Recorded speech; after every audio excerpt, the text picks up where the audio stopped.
हाँ बताइए, आपका क्या नाम है और क्यों बच्चे विरोध प्रदर्शन कर रहे हैं नॉर्मलाइजेशन को लेकर के? सर, मेरा नाम विकास कुमार सिंह है उर्फ वीर। मैं यहाँ मुखर्जी नगर के नेहरू विहार में पिछले 4 साल से तैयारी कर रहा हूँ। मैं यूपीएससी और यूपीपीसीएस की जो भी परीक्षाएं होती हैं वो परीक्षाएं देता हूँ। बिल्कुल। और सर, अभी उत्तर प्रदेश लोक सेवा आयोग की जो 2024 की पीसीएस की परीक्षा होनी है जी, उसके लिए उत्तर प्रदेश लोक सेवा आयोग ने अपना एक तुगलकी फरमान ले आया है जो कि मानकीकरण है, नॉर्मलाइजेशन है। नॉर्मलाइजेशन होता क्या है, मैं 2-4 बिंदुओं के माध्यम से आपको बताना चाहूँगा। बिल्कुल।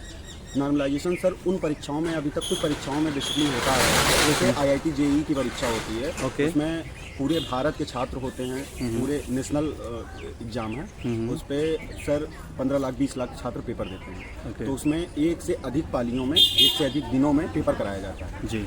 जैसा कि सब जानते हैं, सबको पता है कि आईआईटी जेईई की परीक्षा जो टेक्निकल पेपर है उसमें टेक्निकल सब्जेक्ट्स के क्वेश्चंस आते हैं, जैसे मैथ्स, साइंस, मतलब फिजिक्स, केमिस्ट्री, उनके क्वेश्चंस आते हैं। तो उनमें क्या होता है सर, जब एक से ज़्यादा दिन में परीक्षा होती है तो बच्चे अलग अलग शिफ्ट में पेपर देते हैं। तो उसमें ये होता है कि सभी बच्चों का एक परसेंटाइल निकाला जाता है। जैसे एक पाली में एक दिन में जो बच्चा बैठा उनका परसेंटाइल, दूसरे दिन में जो बैठा उसका परसेंटाइल, उसके बाद उसके औसत निकाल के एक कट ऑफ जारी की जाती है। परसेंटाइल बच्चों का स्कोर आता है। लेकिन जो उत्तर प्रदेश लोक सेवा आयोग उस पद्धति को अपनाना चाह रहा है, उसमें खामियां क्या हैं, लूप होल्स क्या हैं, किस तरीके से ये छात्रों के लिए सही नहीं है, किस चीज़ के लिए छात्र आंदोलन रहते हैं, राष्ट्रीय स्तर पे क्यों इतना वृहद स्तर पे ये चीज़ें बढ़ गई हैं।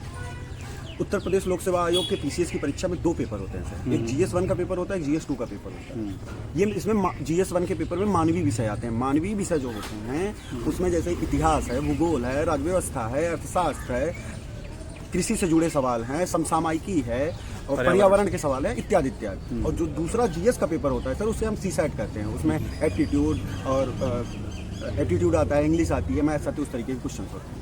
जो GS2 का पेपर होता है वो सर क्वालिफाइंग नेचर का होता है कि 100 क्वेश्चन आते हैं, 33 नंबर बच्चे को पाना है, वो पास हो जाएगा। मानवीय विषयों में सर नॉर्मलाइजेशन इसलिए नहीं हो सकता क्योंकि उसमें कोई मानक है ही नहीं जिसके माध्यम से आप ये पता कर पाएंगे कि किस पाली में पेपर सरल आया है, किस पाली में पेपर कठिन आया है। जो टेक्निकल सब्जेक्ट्स हैं उनमें पता लगाया जा सकता है क्योंकि वो फार्मूला बेस्ड सवाल आते हैं कि उसमें पता चल जाता है कि कौन सा पेपर सरल आया, कौन सा क्वेश्चन कठिन है, किस पेपर में क्वेश्चन कठिन है, किस पेपर में क्वेश्चन सरल है। जैसे कि मानवीय विषय में इतिहास के पेपर में, इतिहास के सेक्शन में क्वेश्चन आया पहली पाली में, पहले दिन में, कि प्लासी का युद्ध कब हुआ था। दूसरे दिन पे क्वेश्चन आता है बक्सर का युद्ध कब हुआ था। आप किस तरीके से इस चीज को बताएंगे बच्चों को, इसका क्या रूल है, क्या नियम है, किस तरीके से बताएंगे कि प्लासी का युद्ध कठिन है, बक्सर का युद्ध कठिन है, इसका तो कोई रूल ही नहीं है, कर ही नहीं सकते आप। दूसरी चीज, दूसरा जो है CSAT के पेपर में क्वालिफाइंग नेचर का होता है, तो उसमें 33 नंबर बच्चे को पाना है। मान लीजिए पहली पाली में कोई बच्चा एग्जाम में बैठा और वो उसके हिसाब से उसके 35 क्वेश्चन बन रहे हैं, 35 नंबर आ रहे हैं उसके। दूसरे दिन में जो बच्चा बैठा उसके 30 नंबर बन रहे हैं, मतलब दूसरे दिन का बच्चा क्वालिफाई नहीं कर पा रहा है, पहले दिन का बच्चा क्वालिफाई कर रहा है। लेकिन जब पेपर हो गया, रिजल्ट आया, आपने नॉर्मलाइजेशन के हिसाब से किया, 35 वाला 30 पे आ गया, 30 वाला 35 पे आ गया, तब तो 35 वाले बच्चे का नुकसान हो गया। बिल्कुल। किस तरीके से आप बच्चे को बताएंगे कि इस पद्धति से हमने किया जिससे आप बाहर हो गए, लेकिन बच्चा तो 35 नंबर उसका आ रहा है, 35 क्वेश्चन उसके सही है पेपर में। बिल्कुल, ये चीजें हैं सर।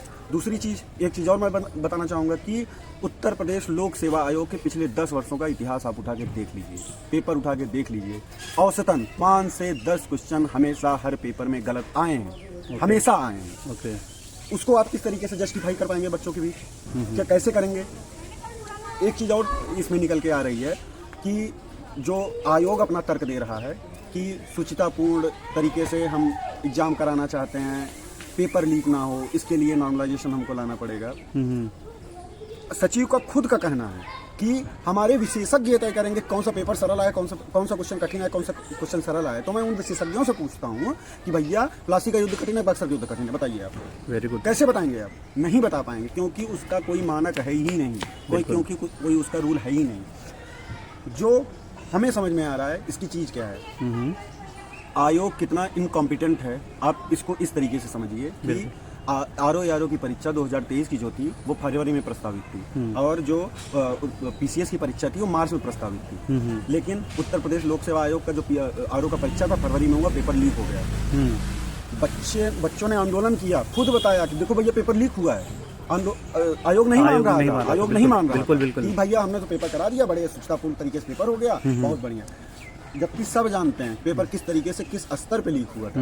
उसी के साथ यूपी पुलिस का भी पेपर लीक हुआ था, बिल्कुल। उसके कुछ दिन बाद ही छात्रों ने 6 दिन आंदोलन किया उत्तर प्रदेश में, प्रयागराज में। उसके बाद माननीय मुख्यमंत्री जी का, श्री योगी आदित्यनाथ जी का ट्वीट आता है, उसके माध्यम से बच्चों को पता चलता है चलो भैया पेपर रद्द हो गया। लेकिन सर अभी आप चेक करवा लीजिए, आज तक उत्तर प्रदेश लोक सेवा आयोग ने एक भी नोटिस नहीं दिया है जो उसने आधिकारिक रूप से इस बात को स्वीकार किया हो कि हाँ आरओ की पेपर लीक हुआ था। आरओ का पेपर सिर्फ वही उसी एक ट्वीट के माध्यम से बच्चे अभी संतुष्ट हुए थे कि हाँ ये चीज़ें हुई हैं। बिल्कुल, चलिए ठीक है।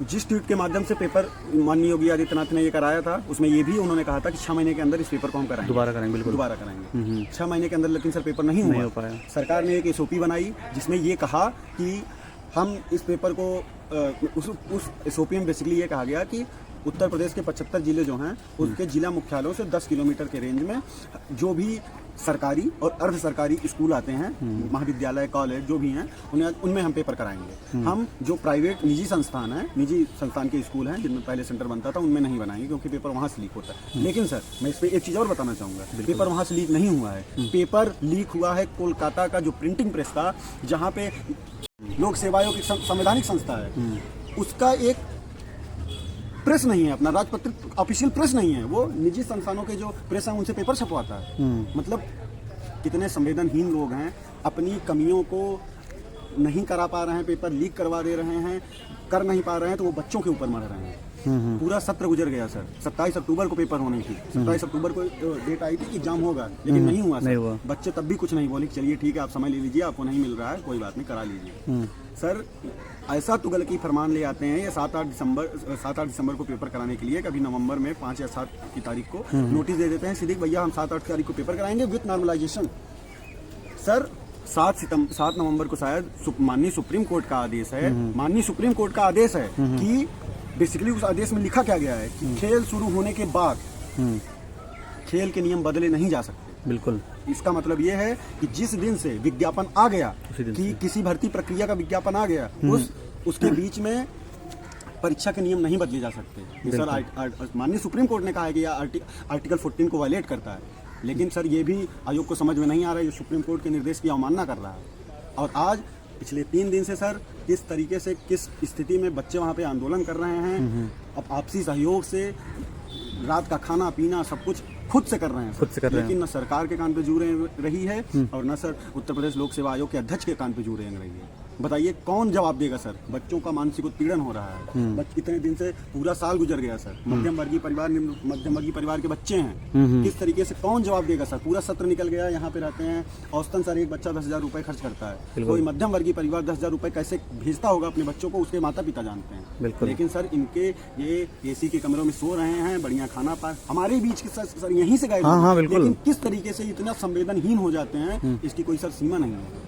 बच्चे सो नहीं पा रहे हैं, पढ़ नहीं पा रहे हैं, कुछ नहीं कर पा रहे हैं, समझ में नहीं आ रहा करना क्या है। सर यहाँ पे तो नॉर्मलाइजेशन अगर से पेपर हुआ तो ये तो सर होता जाएगा, एक बार लागू हो गया तो होता जाएगा। इसमें सर योग्यता नहीं, भाग्य के ऊपर सब कुछ निर्भर हो जाएगा। जिसका भाग्य होगा उसका सिलेक्शन होगा, और जिसका भाग्य नहीं होगा उसको, वो जो मेरिटोरियस स्टूडेंट हैं, जो पढ़ते हैं, मेहनत करते हैं, रात भर जागते हैं, नींद हराम करते हैं, लेकिन सर वो भी भाग्य पे डिपेंड हो जाएंगे। बिल्कुल, इसका सब सीधा मतलब ये बैकडोर से भ्रष्टाचारी लोग, ये अधिकारी, ये सर अपने लोगों को घुसाना चाहते हैं, अपनी कमियों को उजागर नहीं करने देना चाहते हैं। लेकिन छात्र सर आंदोलनरत है, ये ऐसा जलजला है जो इनको बहा के ले जाएगा। इनको झुकना पड़ेगा, ये झुकेंगे, हम झुकाएंगे इनको सर।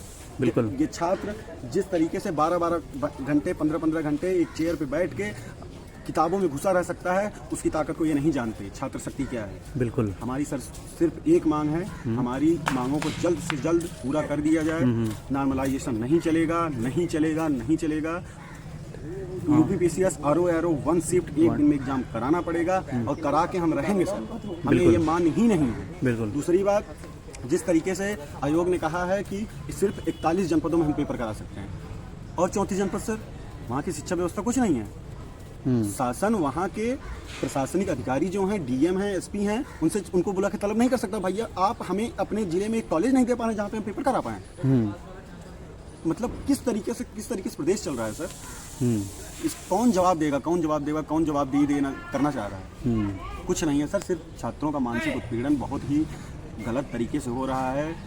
हम सभी छात्र जितने भी लोग हैं, हम इसका सर विरोध कर रहे हैं और हमेशा हम जब तब तक करते रहेंगे जब तक उत्तर प्रदेश लोक सेवा आयोग हमें नोटिस नहीं दे देगा कि हम एक दिन में पेपर कराएंगे, पीसीएस का भी और आरओ का भी। धन्यवाद। बात आपने बहुत स्पष्ट और विवेकपूर्ण शब्दों में बहुत सारगर्भित बात कही है। एक अंतिम मैसेज आप उन अभ्यर्थियों को क्या देना चाहते हैं जो उत्तर प्रदेश लोक सेवा आयोग पर दिन रात इस समय डटे हुए हैं? आप उनको दिल्ली से क्या एक संदेश देना चाहते हैं? अगर वो बच्चे देख रहे होंगे इस वीडियो को, उनका मनोबल आप कैसे बढ़ाएंगे?